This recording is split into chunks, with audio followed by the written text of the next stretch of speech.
what we are seeing at this moment is that European and Canadian partners, they are now basically ramping up the support for Ukraine. Already over 35 billion euros pledged this year.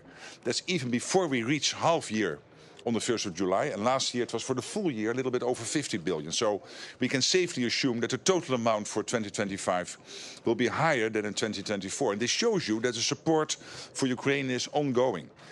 Tomorrow we will have a summit with NATO leaders, and I can also safely predict that the support for Ukraine going forward, closely linked to the defense spending of NATO countries, will be there, and will also make sure that, of course, we hope the war will end soon, but if it takes more time, that you have the support in terms of military capabilities, but also when the peace comes or a long-term ceasefire, that you are so strong that Vladimir Putin will never, ever again try to capture 1 square mile/kilometer of Ukraine. The most important that the unity of NATO countries and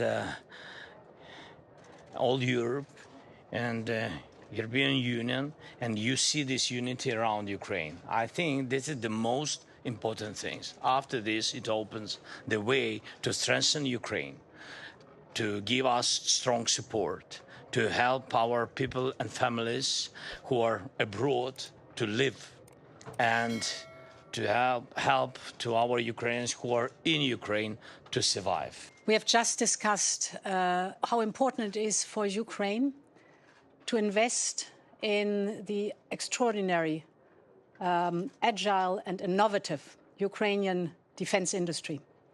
Therefore, we have designed a funding program of 150 billion euros, we call it SAFE, where member states, but also Ukraine and other partners, can take these loans to invest in the Ukraine defense industry, which has shown its ability to innovate, to produce fast and reliably at scale.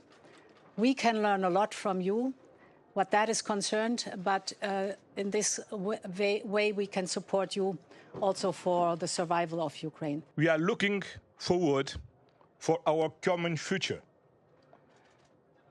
As Ukraine, entire member of the European Union, I'm very happy with the recent assessment of the European Commission about your impressive work to deliver on reforms in such difficult situations, and for sure we are reached the conditions to move forward the ongoing negotiation process to accession to the European Union. We have to put pressure on President Putin that he comes to the negotiation table and that he's engaging seriously in negotiations for a just and lasting peace.